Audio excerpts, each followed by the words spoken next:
And then we go to Glenda Smith. Good evening.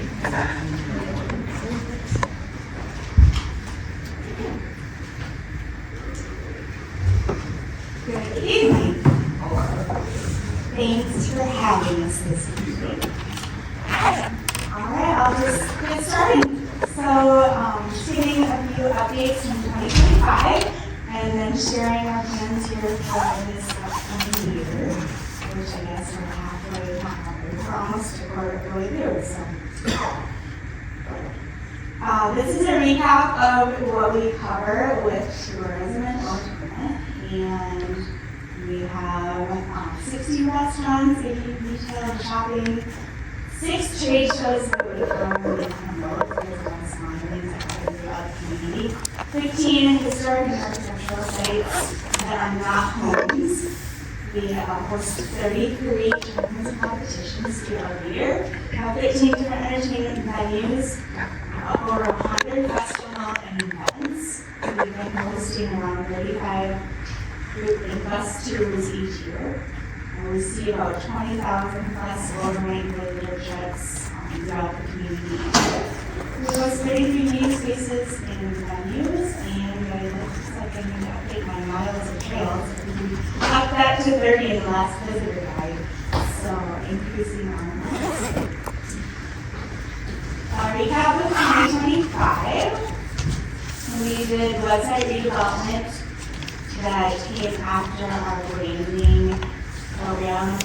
We finished that up at the end of 2025, and it's been proving to be a great resource for the community when it comes to event information and getting the word out to what's happening throughout our community. We spend a lot of time with video production, doing a year's worth of video content, starting with the fair, actually in 2024, so that we could have it usable in 2025, and hosted a video production group 4 times throughout the year to catch each season. You can find all of these on our YouTube channel. Feel free to share as you would like to as these come up. We typically have been using these through paid digital campaigns and lead generation, so we are reaching groups that we feel like are in our market area that would be likely to come and visit Owatonna. These are a few samples of what we did put out last year and continue to do that this year. Just more samples of our paid digital campaigns, creating awareness of our community and targeting people again that we feel like would be likely visitors to Owatonna. We also had some merchandise that we rolled off with the new logo and branding, and that's been fun to see that expand over the last year and get that out to our community. So 2026, the big focus will be on group markets. 2 different areas that we look at are leisure and family. So some of those larger bus tour groups that hit kind of the 55 number. We work with other community ed programs if they're bringing groups into our community, similar to what we're taking groups out of our community. And then also a lot of homeschool programs. We have a great history requirement that fills the 6th grade requirement to do the village tour and then also Steel County History Center. These are just a few examples of our print and digital advertising, and then we've also focused this year on in-person events and phone calls, just doing straight cold calling for leisure groups and bus tour group operators. Group markets that we're looking at, we've seen some success. Most recently with the Model T group that was here last summer, so focusing on hobby and special interest groups, different groups that we feel like we can host that don't need a big venue space, but are able to help fulfill some of the hotel activity that we're looking for. Corporate meetings, retreats, and then also our regional and state service clubs. I'll go back to that quick.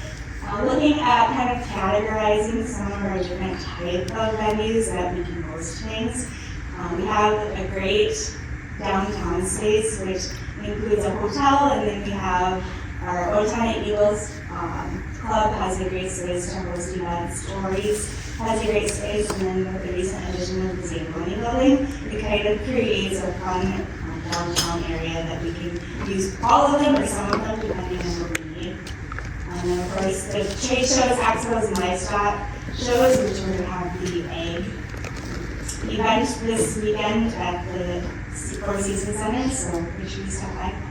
And then executive retreats and board meetings, looking at places like the Country Club, the Kohlmeier Center, the History Center, some of those venues for that type of smaller groups, and then our World Service Conference Center out of Double Tree.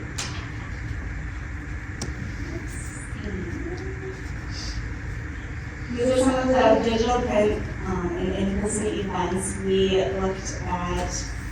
We did do last year and we're continuing this year, so Nationally Speaking is held up in Minneapolis, and we've attended that for the last couple of years.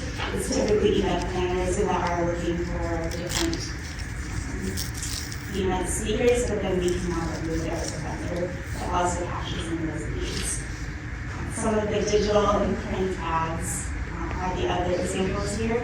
And then also working through some of our, we're part of associations more, so we're working through some of those contacts to do direct sales calls to gain interest and create awareness that we have these spaces available for them.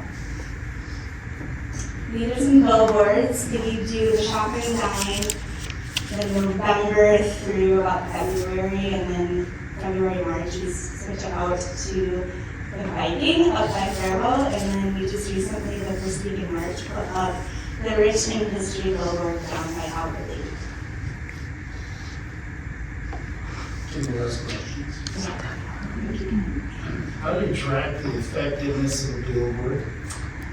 That is tricky. So we know traffic counts when we're looking at different, so it's not necessarily that we can see that they're technically going to our website, but it's really just an awareness and a support to some of the other marketing activities that we're doing. But we have different traffic counts that like Outdoors owns all of this space, and they give us those counts so we can know at least to verify whether or not we see it. That's kind of hard to say. Yeah. I will say this in response to Doug. In my view, advertising is the toughest job I've had. Just start to gauge what's effective, what isn't. And there's no guarantees. You know, if you see this didn't work, you know, we need to let's run some more radio ads, well, free. Oh, no. It's hard to tell when the seed is planted when it's going to sprout. Especially with the awareness type of level where it's at higher.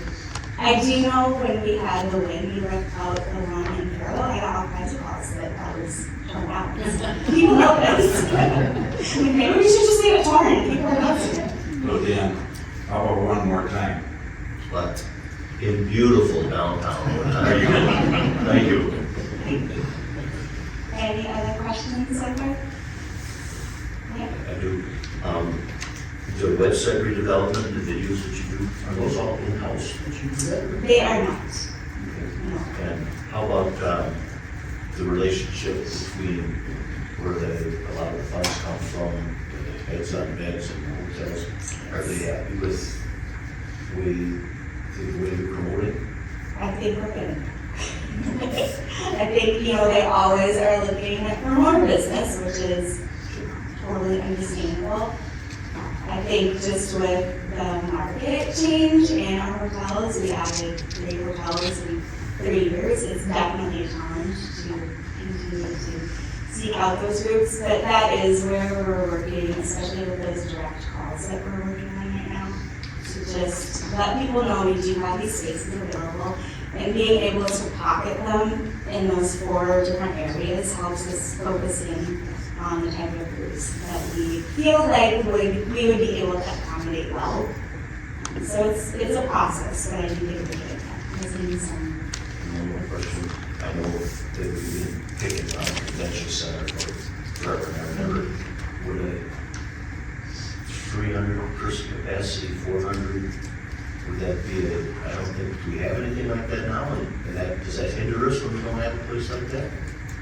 I do think there's missed opportunities. It's really, really hard to know what we don't get because we can't advertise it.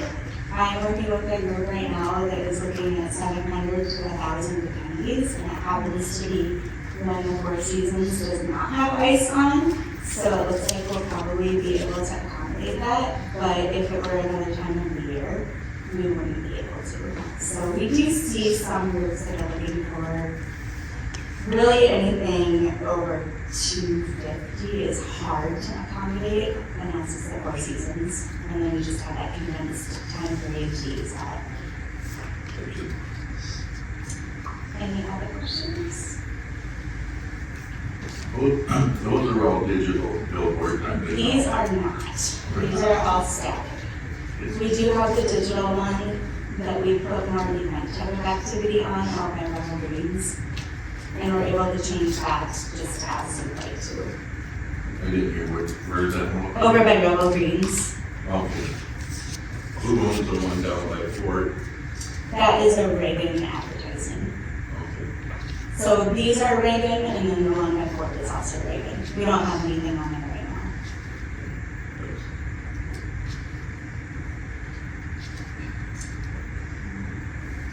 So a big focus of this year will continue developing some of our stories. We did a lot of broad reach on our videos last year, just capturing content from the community.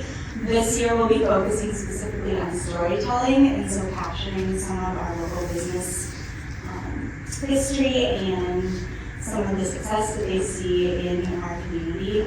Being able to tell that story as part of a promotional plan through a lot of different venues, whether it's the tourism component of it or the economic development. Looking for businesses that kind of fit both so that we can use that multi-use. And then we also work with Sherpa and content creators.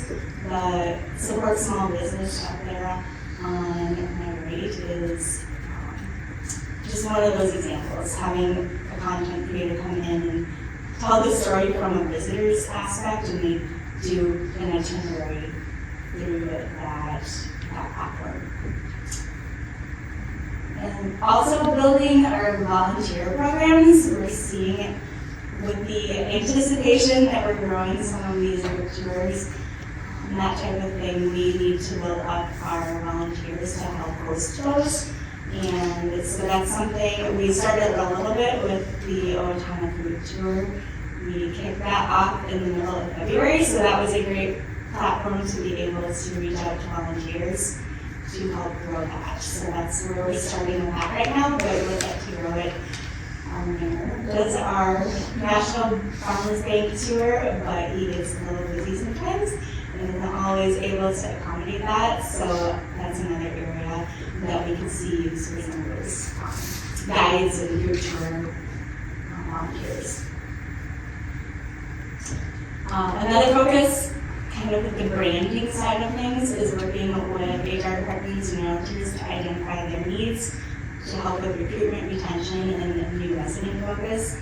Being able to offer them information that they can pass along to their somebody buying a home, they can give them that new resident information. We do have our visitor guide, which is helpful, but there are some different needs depending on how they are, accessing information to our community. And then HR departments with their recruitment activities. Growing and visitor and community engagement. This is one area where our Sherpa itineraries give a suggestion to tour Owatonna. They can do it on a self-guided basis if they're just coming here for the weekend. They can access that through our website. And then we have the engagement component of it that they can upload their pictures and experiences, so we can go back and reshare those with the community. People always like to see that kind of stuff. It accommodates both pictures and video. And then working with this platform is called Vandango to help push out some of our itineraries. We hosted an itinerary workshop in January and came up with a few suggestions. So right now, this one The iconic Owatonna Landmark and Legends Tour is active. We're just starting to promote that this week. The Downtown Owatonna Food Tour, that's something that we have scheduled out right now through the end of March. But if you have a free Saturday sometime from 1 to 4, it's a really fun way to spend the afternoon visiting 6 different restaurants throughout our community. And then also sharing the history of Owatonna as you do the walk along. The 2-hour town challenge, that first one on the left, we run that typically from May through October. And it coordinates a lot of our different events that happen throughout that time period. We have a savings pass that we work with local businesses to offer discounts. And then during the hometown holidays, that's another pass that lists out a lot of events that are happening. The one over on the right is one that I'm just starting to put together. It highlights a lot of our area murals and gives some of the background information to that.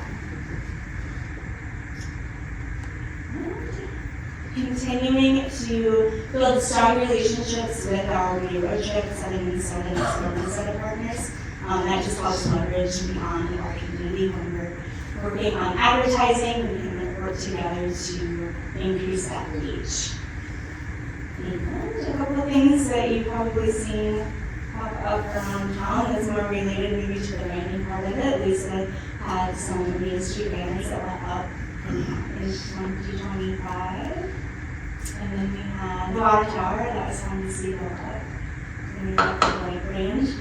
The airport, we worked with Dave on getting the mural set up down at the airport. And then the ambassadors took it upon themselves to have a tile libraries. So that was a fun one. Go check it out. If you don't follow Visit Owatonna on any of the social media platforms, make sure you start following so you can see some of the stuff that's happening on town. Any questions? Beth? So this might be not the right question for you, but the brand name was obviously a really big deal. We got a lot of help with it. It seems to be successful with everything. Has it been successful and helpful with your? Yes, so we started the process right when I started this role. It's been super helpful to have very specific guidelines to follow to make sure that all of this is cohesive, not only with what I'm doing, but with what the city is doing, economic development, Main Street. It's been great. And it continues to build with billboards, and when you see the water tower, I thought that, I mean, that's probably the most visible thing in our community, that's fun to see that come up and shows that everybody is starting to work together. Good, glad to be there. Any other questions? Okay, thank you. Next up, we have Lisa Clacker from Main Street. Good evening, Lisa. Good evening. I have no computer. I'm a little old school. I have some handouts for you. But you know, everybody presents differently, and yeah. So, thanks for having us. I was excited when Jenna mentioned having something to connect a couple times a year, because I think it's important to share what we're doing and then also get feedback. So thank you for that. Just a quick recap of 2025. Do you have a handout? I'll hand it out. I do. I'll help you out. Cool. There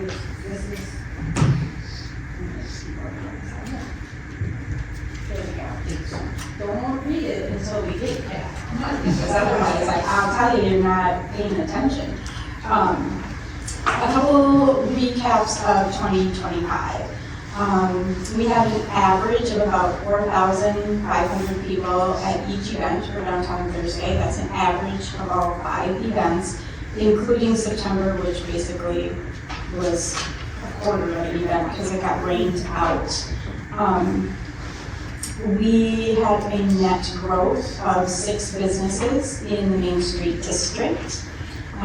So that's always exciting to have that number on the plus side rather than the minus side.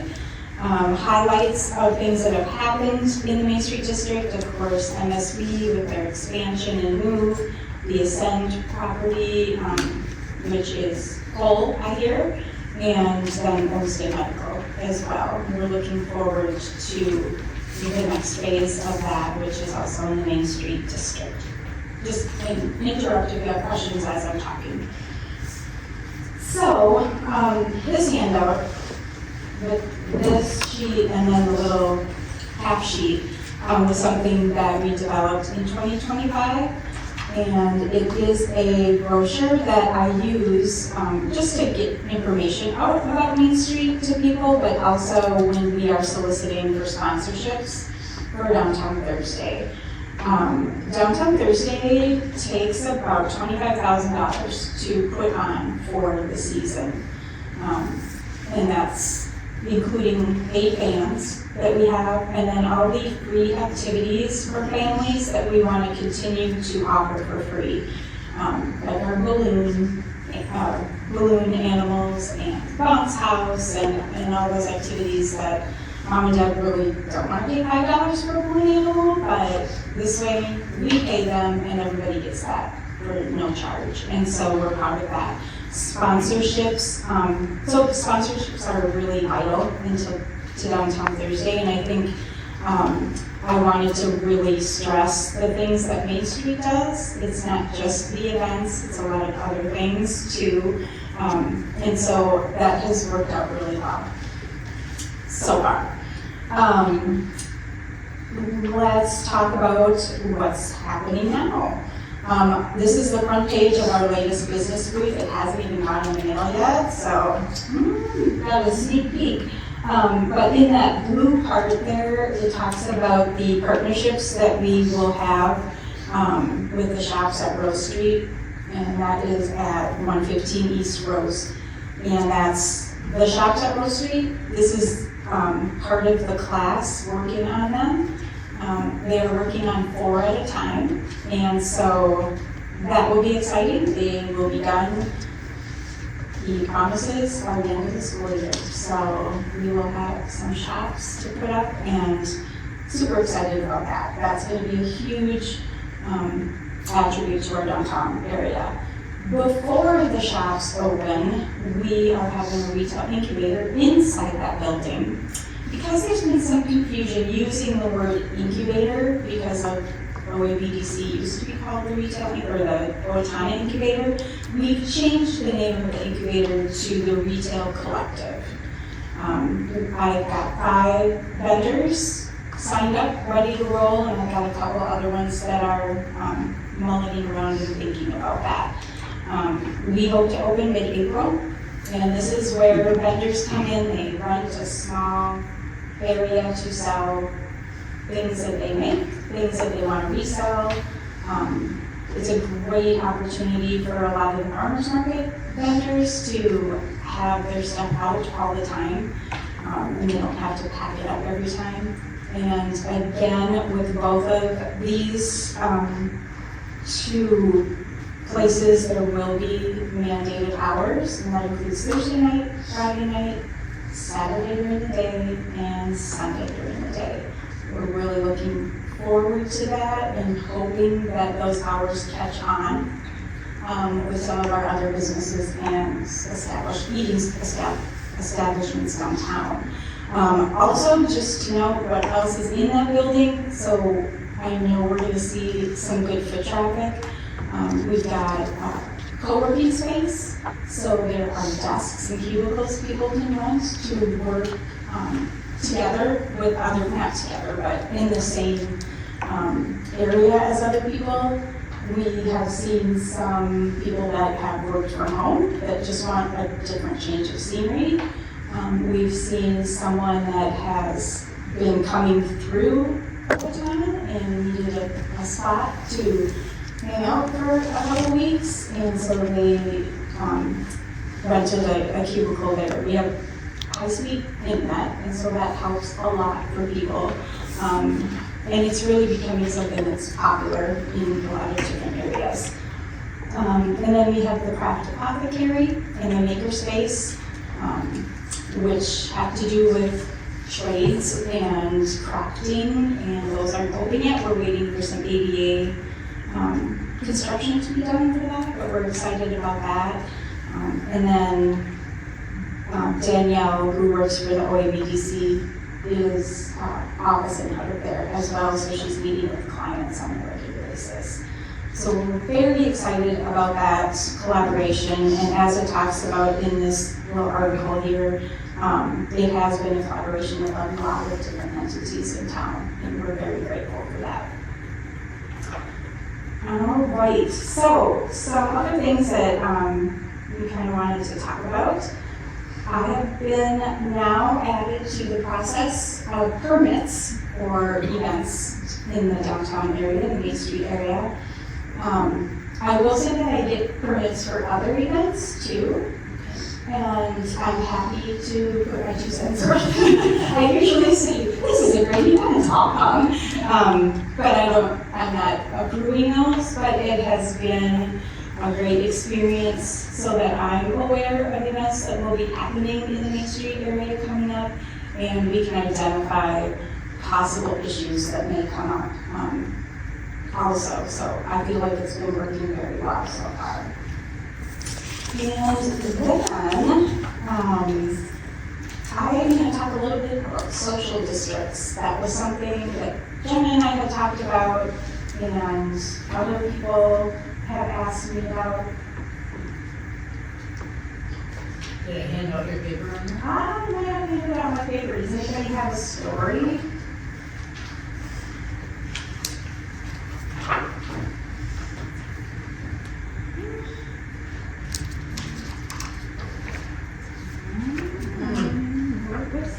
It's like 3 pages of what we're talking about.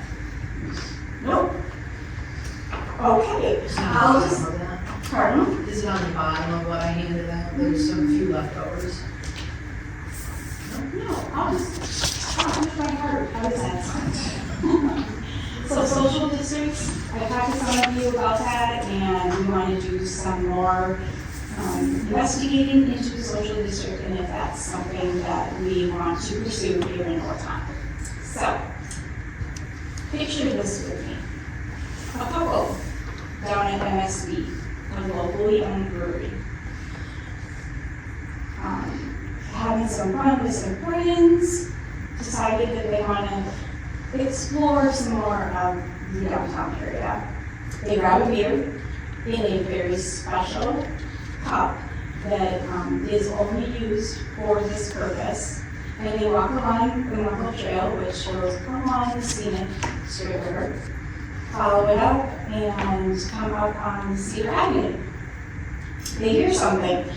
Oh, it sounds like there's some local music happening at a locally owned wine bar.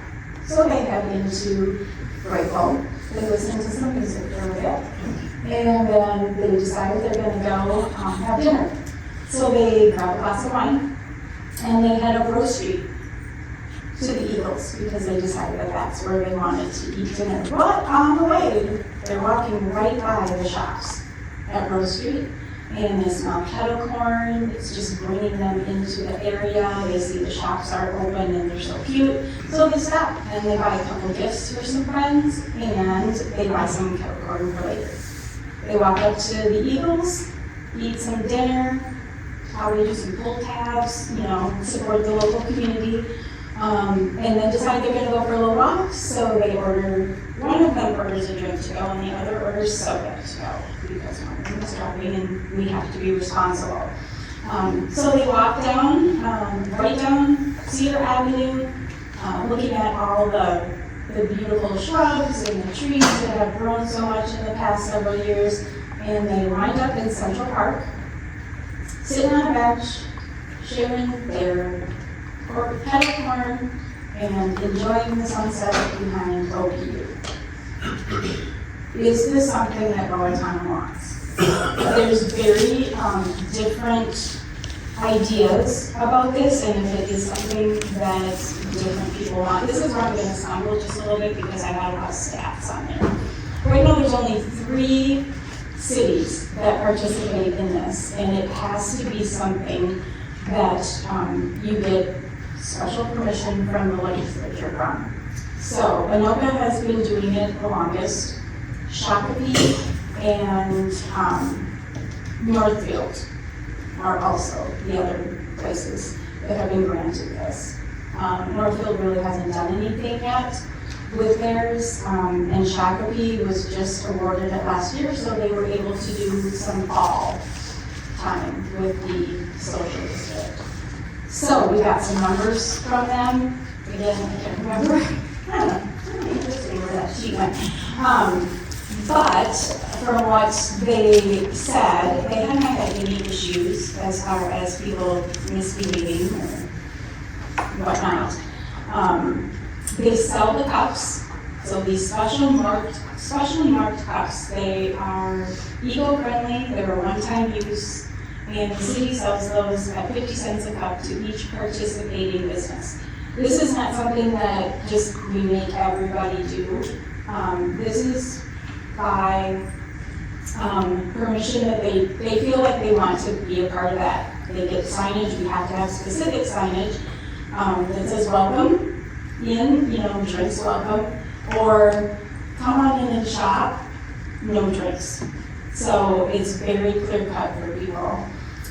So they sell those cups, they make a small amount of money after they pay for the cups that they have used for some extra support in the downtown area, support training. But again, they haven't really had any issues with anything happening that doesn't normally happen in downtown Shakopee. They actually have two social districts. Canterbury is considered one, and then the downtown is considered the other. You don't have to have it certain days, certain times. They have theirs Monday through Sunday, 10 a.m. to 10 p.m. I think. And they have boundaries. It doesn't have to be your exact Main Street district, but they do have boundaries.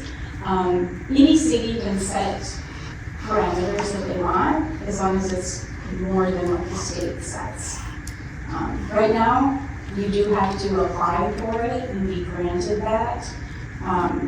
They are working hard, and I say they, part of the Tourism Bureau, and another entity are working hard to get a bill passed that it's up to any city. If they want to do it, they don't have to apply for it.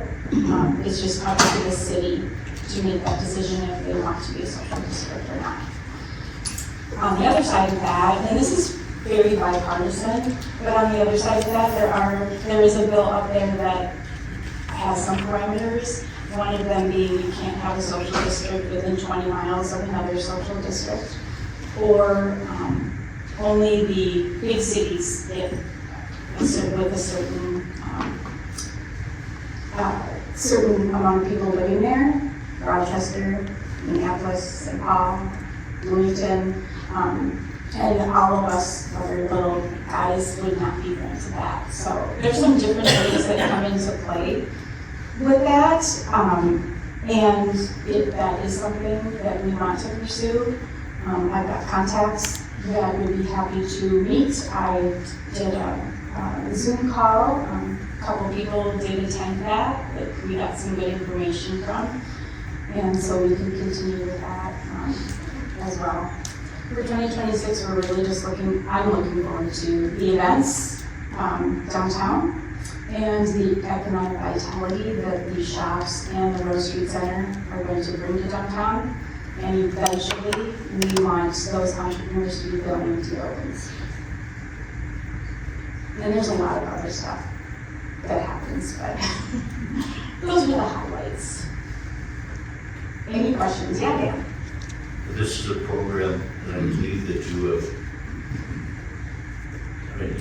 Owatonna just didn't invent this, you've been in other places where there's Rose Street buildings and that, and social district. They've been extremely successful, and I can't see why we can't be that successful here. I agree. Once it starts rolling, there'll be more people involved, and it'll be a lot of hard work on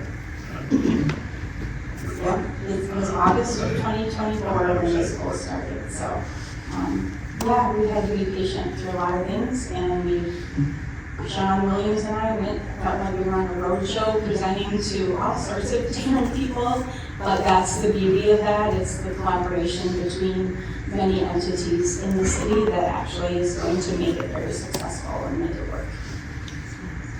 Yes, Kevin. So, I think the social districting is very interesting. It's intriguing. I've talked to people in communities that have it. Have you talked to any of the local establishments to get a feel for where they're at? Are they interested in bringing this in? That'd be fine, but okay, the way, I haven't specifically talked to anybody yet because I don't want to really pursue it if it's not something that the majority of the council would want. Obviously, we have to have that support before we go for it. In the realm of questions that I get for downtown Thursday, why can't Reggie's be outside and serve beer? Why can't so-and-so be outside? And that would alleviate some of that. And, there's a nice answer that I give them and it works, but this would alleviate that and then make those, or have those other businesses be involved a little more in downtown Thursday and more visible. so you're talking about a social district, communities that have it, are they hamstrung at all with it can only be X number of square blocks, or is that up to the individual city to determine what that social district is? It's up to the individual city, Okay. but you do have to have really good parameters with signage as well, so it's very clear to people. Okay. And I was expecting some type of a plastic cup that, very visible. You said it's you buy it that night and it's thrown in the garbage that night. Well, it's thrown in the garbage after your first visit because they don't They have want to you give you a new one, reusing yes. it, and you can't walk into another establishment with a half-drunk drink. So Also, you're walking from MSB and you're drinking your beer and you're only I halfway can't take done with that into it. the Eagles. Oh, okay. Okay. And then they will have cups there that they would put their drink in. So. Okay. And that's why theirs are 50 cents a cup, because they are compostable, and so they are able to be recycled. Okay. I might have misheard you, but I thought you said they had it in, was it Anoka, Monday through Sunday? Is that what you said? Yeah, It's open every night of the week? yeah. We- And we- well, and during the day too. We would be able to enforce our own rules there. Absolutely. That would be way over the top to me. Absolutely. Yeah. Every night. Every morning at 10 o'clock, and you go to Reggie's, so, no, we would definitely be able to be in control of that. That's what they want, is the cities to kind of make their own regulations, and again, as long as it's stricter than what they set out, that's good. The communities that have it, where would you gauge the success rate? Are they extremely pleased? Thought it would be bigger than it is? I will say that Shakopee, in talking with him, he was very positive. I think they really enjoyed having that and saw some positive results. It's on my to-do list to contact somebody from Anoka and get a feel, because they've done it for several years now, get a feel for do they think it works to bring more people downtown, or do they see an upswing in people visiting businesses or eating and drinking establishments? So that information will be coming. And if we did this, I'm just thinking ahead, we would be able to create the rules so when the homecoming parade is going on, there's no social district Absolutely. from noon until 4 o'clock on Friday. Absolutely. And the businesses, of course, would be aware of that, very aware of that, and so there would be definitely stipulations with events like that. Okay. Any questions?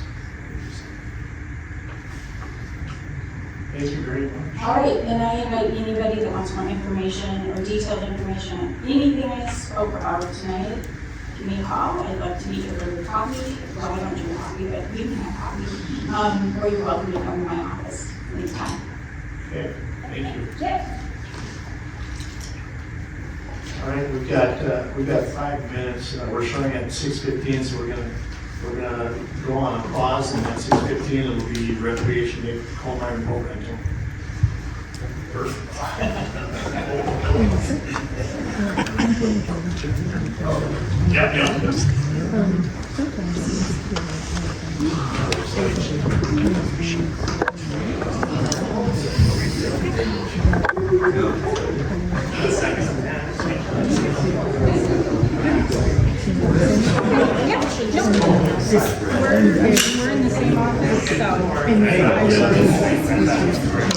Made it.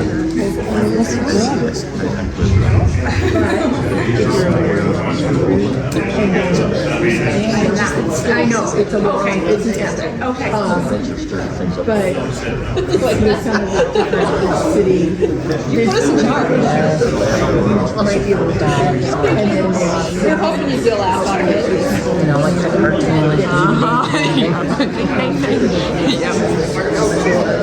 You know, the listeners kind of get so that you feel very towards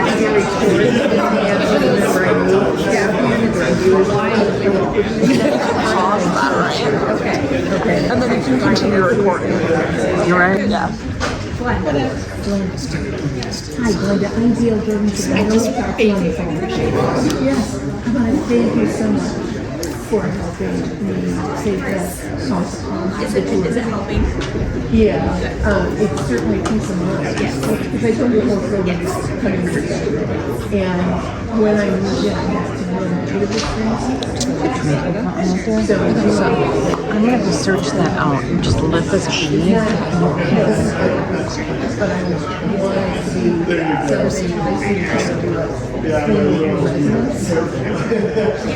because what happened to me, I've heard other stories from other people seeing it and they're like, oh, he's going to get transferred into we're out of here. You know, so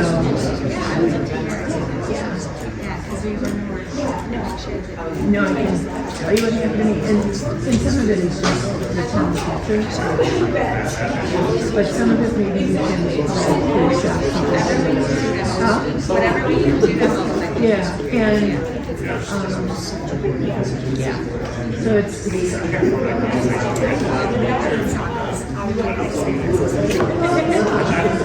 I retire here and I have to do my little thing and in my house and I didn't want to be drawn into drama or anything. You know, so didn't want lizards crawling into my garage that I had lawn. And I think that so the two of you used to have that stupid zoo, right? Of endangered animals that should be taken care of. His kid or he left the gate open and I have a real strict no trespassing. And the thing got him like, if you wanted to go snoop in my garage, fine, so I was like, no. And he fixed it. I called the cops. You know, I'm unreasonable because I want my thing to go and find his dad. Yep. Lawn, big run towards the farm. So with a semi-venomous tree. And my thing is, you can't, Because you could.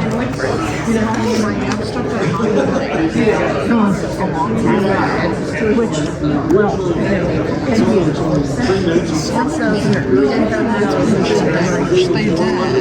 yeah, but they had a meeting. They had a meeting, and this consented to that they don't really talk through any of this stuff. And they've already talked through the other committees, like the White House Commission. Next up, we've got Karen with the Kohlmeier boat rental. Go ahead, Thank you, Council, the Mayor for your time today. This item on the session is to review the Red Corner boat rental operation. This is an informational session to explore the current Red Corner rental program, providing the Council with some historical information on this program, and requesting feedback and recommendation from the Council on future action for the program. So some basic background on the home rental. It was started in 2019 as a city council supported initiative. Program began with a couple of vessels, a single kayak, double kayak, some canoes, paddle boats, paddle boards, and some hydro bikes. And we had a couple cannon bikes and paddle bikes that was in that operation. In 2022, we eliminated the hydro bikes and the paddle boats, largely due to the weeds out there and the paddles that were underneath those that were kind of tied up in use. So we eliminated those items, as well as the bikes, since we had no use of those for those first few years. And then in 2025, we had 2 more paddleboards added to the overall vessels that we use. And just a little overview of the operation, just as one example, our 2025 operation, we were open from Memorial Day through August 17th. It was a Thursday, Friday operation from 1 to 7, Saturday, Sunday operation from 12 to 7. And that schedule actually adjusted since 2019, where we were open larger hours, on more days, starting in 2019, but we kind of scaled back as we've seen use. And then along with that operation, there's a small concessions available at the boat house, basically, for purchase when we have staff there. So overall, the years for the operation, as I stated, we opened in 2019 through 2025.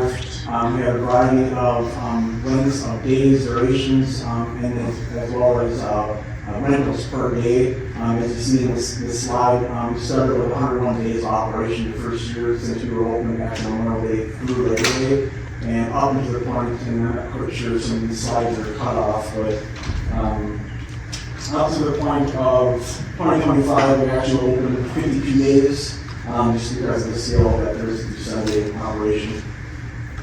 And as you can see on there, as we go along, if you need more information in further slides that kind of tell the story a little bit more about the average rental days. But some of these were due to closures and only things that why we have less or more overall. Our yearly rentals of that operation, as you see in 2019, was our peak of it. Down to 2025, we're at 259 rentals through the entire length of the 52 days. Some of the days that we had some of the lesser ones, 2024, we had issues with the E. coli. We spiked a little bit in 2021 due to the COVID time, people were trying to get out, and this is one of the items that they didn't really do, so you can kind of see some of the patterns that would happen through the years. Now, rentals by day, as you can see the use of them. We primarily were sitting on Saturdays and Sundays where we had most use of these operations. Again, going back further to 2019 and on, when we had the Monday through Wednesday operations. Thursday says 15, where we had like 1 or 2 at best on most of the days at Monday through Wednesday, and that's the reason why I had to scale back. By the numbers, just looking at the overall numbers on these, in 2026, the City Council has approved, we have revenues that we told at $4,500, and we have a expense of $19,000, which would be looking at a subsidy of about $15,000 just for the approved budgets for the 2026 season. And we use the 2025 information year-to-date actuals. You can see where the concessions and rentals didn't make their revenues as projected in the first place, but in the expense side, we still would have the need to have the staff and the licenses and all those things in there. So our actual overall dollar amount was bigger subsidy than what was actually projected, just because of the loss and stuff. And that's kind of a pattern from year over year, that we don't quite meet the concessions or the rentals projections on those just from the years. So we looked at some of the challenges we run into in this program. We're looking at the whole rental utilization, so you get a reference. Our concession sales don't really have any use out there. We do piggyback with our lot program to help offset, and so there's not much waste or things that would be developed because of having product out there. So we rather actually take the lot park and sell that off there, so at least helps us on the overall operation. Staff safety can kind of be concerns out there due to negative behavior. We only got staff all to try to offset that, but when you have a couple staff, that a lot of times are college and high school age staff, and there's a lot of people out there that sometimes don't follow the rules, the policies, and all sorts of things. It's very difficult for staff to have that feeling of safety out there. We do have some perception of latent immunity. Regardless of what we do, we treat for the weeds, we try to take care of that piece of it. We do weekly tests on E. coli to make sure that people are out there when there might be a safety concern, but there's still that perception of the lakes. And then the E. coli concerns and closures, we have periodically had to close just for that reason, which then shortens our season and our operation out there as well. Staff have research and looked at other options other than just doing a staff-run operation. These are a couple of the alternatives that we look at. They are online. People can reserve canoes and kayaks by themselves. They're all stationed at the beach or at the location, but there's high dollar start across a lot of these, or there's behind the scenes costs that we might incur if there's loss or stolen items or things of that nature that the city would be responsible for. That's very difficult to kind of manage in some of these situations. There's no staff out there to watch and oversee that equipment. And just a general idea of the ways that equipment is currently used out there. We do have old rental operations we're talking about. We do offer large group rentals where we have a number of vessels we provide if the groups want to come out there and have an hour or 2 hour group of just their own group coming out there. We do provide that. And then we do use a lot of this equipment, especially kayaks, for some of our off-boat rental side of the actual rental operation.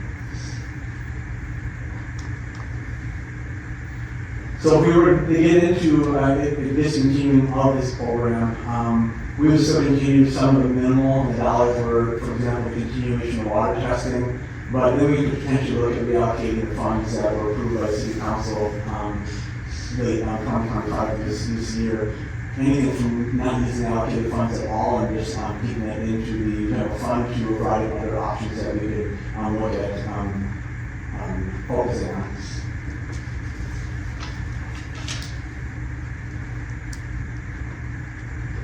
So I'll leave it at that for the moment. If there's questions, thoughts, I'm looking for recommendations, suggestions.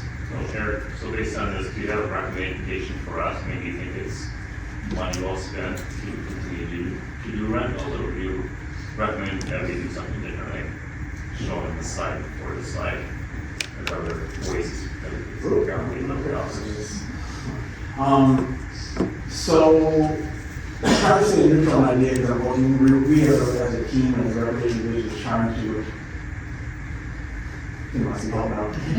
trying to stay neutral on it for looking for recognition from City Council since it's for the City Council Building Initiative in 2019. But since you're asking me that topic, we as staff suggest to discontinue and look at different directions just for the sake of what we've attempted and made adjustments to over the last 7 years to try to find different ways to keep out there, advertise and market different ways, and it just hasn't shown the success on it, what we would hope that would be for the operation.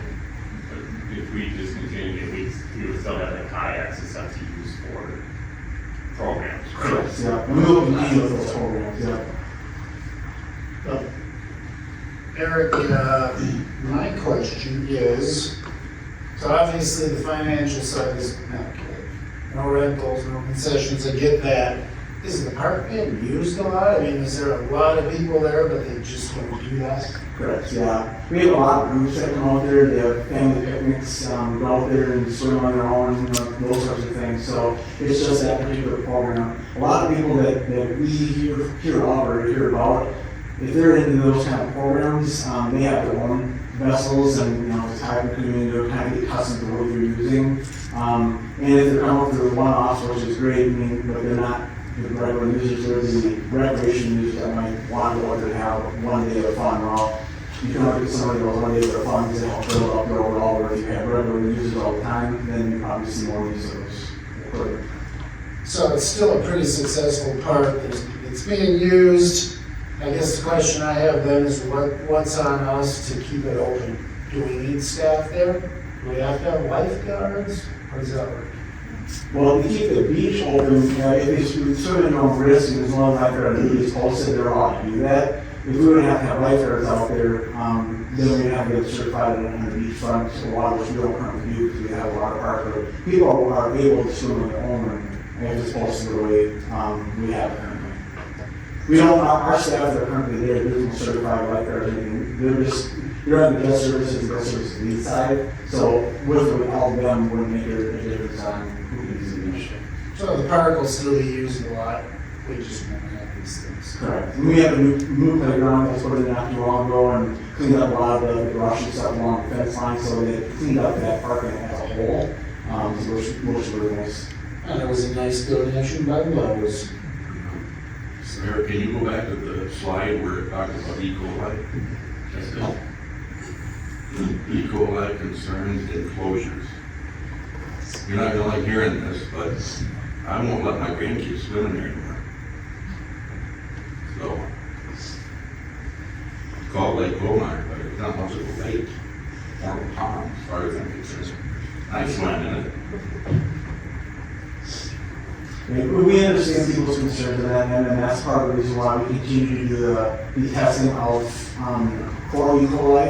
And if we end up getting those results, so the results come back pretty quickly for us, we'll take quick action, with all the room, close it down, and so we won't go open until we see standards that are set by the state. It always starts in Lake Calhoun. First they close theirs down, and within a week, Kohlmeier's got the same problem. So, somebody's making a mess of somebody. One of the birds. Got a question, Eric. Council asked this question last August. When can we expect a marketing plan for 2026 for Lake Kohlmeier, for the water park, and for Brookfield? Marketing plans we have. We haven't seen it yet. We asked last August that we see a marketing plan because we understand that they're gonna lose money, but we want to see a marketing plan so we understand what the plan is before we turn the key this year. I'll get you those. The water park and grocery, especially depending on how we approach this corner side of things, but I'll get you those lines. We're running out of time. Dan? I might just add that Mr. Brubaker, I think that's kind of one of the impetus that started the River Springs Water Park, and that it was kind of embarrassing for me as a solid Owatonna guy. We're very proud of the city that our kids would swim in a place that we treated for sewers just twice a year. You know, it's like, one time we could be better than that. And I think that was kind of one thing that just started the River Springs Water Park. And, you know, I just, if we're not out there on a daily basis, it just turns into a basic park with no direction. Like Morehouse Park, for instance, or Darts Park, you know, it's a long driveway, and it's a kind of secluded parking lot. I would assume after we're gone anyway, there's potential for shenanigans or various things going on back there. I've driven through it many times, and that's just kind of one of those folks that we live here. But if we pull the staff out of there, the lifeguards and the rental people and whatnot, then it would be basically just like the Darts Park, right? There's no supervision there either. Yeah, that'd be correct. We only have our staff there, as I mentioned, we're limited days and limited time, so we're not fully staffing the park the entire time. We do have parks staff that runs through there when they daily groom the beach in the mornings, and then they have people in and out just for different reasons. So we do have people in and out, it's just not the regular staff all the time, but as you suggested, Councilman Wilkie, that people will come after we do it on anyway to do their shenanigans that they want to do. They're concerned about staff being around the city to do it. If we're not there with staff, is that one of the restroom facilities that's automatically open and closed during the hours of the day? It does get open, I'm not sure, I don't think it's got an automatic open code that we can actually physically go and lock that one, that's one of those, but it does get open for public use. Even if we would staff it? Yeah, but it's open for our staff to get out there and get locked afterwards, after our staff. We are there to basically run that whole operation, because the park hours are longer than we have that whole operation. So Tammy's shaking her head yes, and I believe that they are time blocks as well. And in regards to lifeguards, there have been lifeguards out there for at least 10 years. Since 2012. Yeah. One other question. This summer, I don't know if it was last summer or the summer before, there was some kind of a harvesting machine that was running on the lake, pulling out weeds and that stuff. Is that something we do every so often, or just when it gets bad? Or? No, Jesse Logan, the parks manager, has on his list to do it, but they're only allowed so many acres of space to be able to do that with by DNR permit. So, yeah, they'll go out there and whatever's approved through budget, will have that, basically it's a vendor that comes out and does that, and they have to get a permit from the DNR, how much it takes out. Thank you. Any other questions? And I will say, I live near Lake Kohlmeier, and on a beautiful summer afternoon, evening, the place is packed. I think it is a great alternative to the water park. A lot of families would rather be on the lake than a water park. And it's heavily used in the summer. It's a great thing. Very rare have I seen anything bad going on.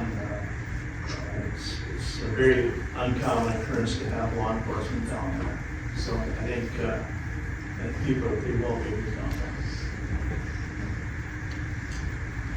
I can just add a couple things. I was on the police reserve, weed patrol too, and there was very infrequently issues.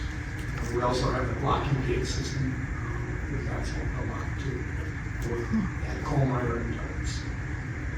But there is every once in a while, drive through and kids are doing spinners in their trucks, and then they drive through and it's kind of, yeah, we realize we can't do that. I've ridden through there on my bike with my wife and no issues and problems. Thank you. Anything else for Eric? All right, thank you. So I have one further item, if you don't mind, President Randy, just an update. Since we have the Westlands pool, I know you guys are aware that we have shut down the Westlands pool for some infrastructure and HVAC items on there. So just wanted to give a quick recap of that, just so you guys are aware. We did have the HVAC unit, blowers, belts, motor that was replaced on that HVAC unit. And then the current item that we're waiting on, working on is the replacement of the main drain, probably being up to compliance. In the meantime, when we closed the pool down, we were working on trying to get alternative temporary sites for additional waterworks programs, which we got close to one entity, and then ended up not working for us. So we're still waiting on a waiting period as far as getting people back into that pool. But we've currently, just today, ironically, this afternoon, we got informed by the state that our permit for getting that new drain cover has been approved, so now we're starting to move forward with the process. So what I have in the slide now is just kind of a snapshot of, we're looking at repairs the week of the 30th and anticipating reopening April 13th, barring everything goes the way we want to. So working as fast and hard as we can to know that pool is heavily used by our community with water aerobics and swimming lessons and just in general use. So we're as much a struggle of wanting that to open as ever in the community. So the more information you can share, and I think we'll know that's what we're trying to do. That's good news. To be clear, Eric, we did not choose to close the pool down. We were informed that the pool was going to be closed down. Correct. Yep. The state shut it down due to the drain compliance that had to get updated. So that's where we're at right now. So we're in the process of replacing that drain. And it had been compliant up until some changes at the state. Correct. And I should clarify, it's the drain covers that are being replaced. Yeah. Eric, how old is the pool? Danny, how many? 1914. There you go, thank you. That's, and we learned not too long ago that we always assumed it was the oldest operating pool in the state, and we actually officially learned that it is now the oldest operating pool in the state. So, we're still, I give kudos to the team, give kudos to our staff, and they continue to maintain what we do, and we babysit that thing, we watch it very closely to make sure it works, because it is the age it is, and we want to make sure it's getting life out of it, which we've done 2 times, 3 times over. And once it's up and running, you rent that out as well, correct? We do, that's correct. So, group parties and those sorts of things.